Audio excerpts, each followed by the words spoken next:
j'espère que vous allez bien. Alors, nous avons eu à parler du talent ou du don qui est inné en nous, auquel le Créateur de l'univers, en nous envoyant dans ce monde, a mis en nous. Et nous avons eu également à parler des ressources naturelles. Et nous avons longuement parlé, vous pouvez aller écouter dans les vidéos précédentes pour avoir plus d'informations sur ce sujet.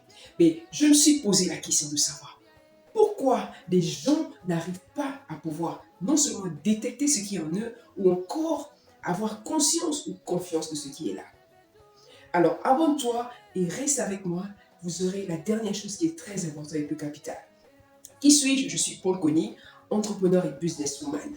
Alors, pourquoi les gens n'ont pas confiance en ce que le Créateur a mis en eux? Trois choses que je vais te partager dans ce sens-là. La première des choses, c'est l'environnement.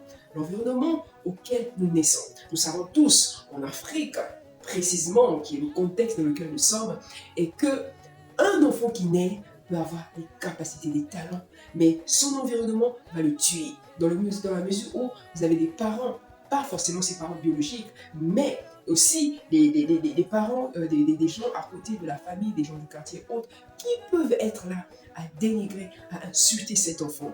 Vous allez m'excuser du mot. On va dire par exemple que oui, tu n'es pas très intelligent, que tu n'es pas ci, tu n'es pas ça. Et ces choses viennent effectivement tuer l'homme intérieur qui est en nous. Ça vient tuer des dons ou les capacités qu'on peut avoir lorsque nous le manifestons étant petit.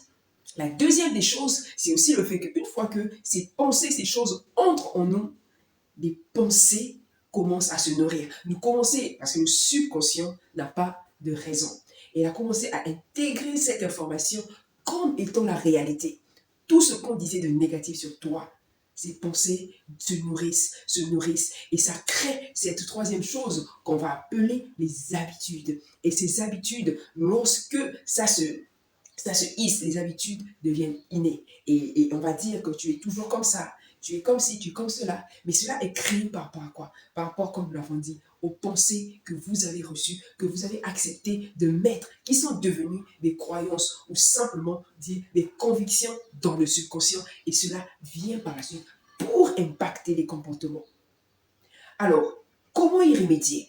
Comment remédier face à ces choses-là? Parce que le but est de pouvoir développer ce que le Créateur a mis en toi. Comment pouvoir lutter contre ces choses-là?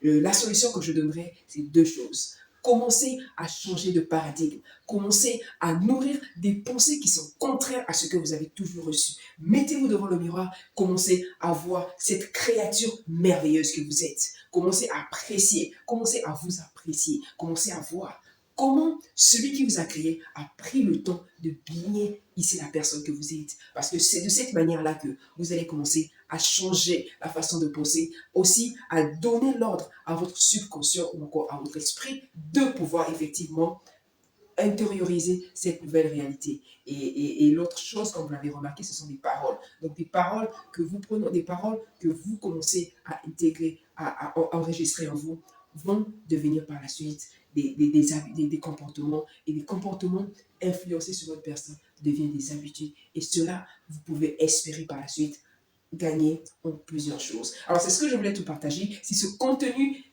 te plaît, si ce contenu te dit quelque chose que tu aimerais plus savoir, ou même suggérer d'autres sujets ou d'autres questions que vous pouvez avoir, n'hésitez pas, laissez-en en commentaire. Je me ferai le plaisir de vous répondre. Merci.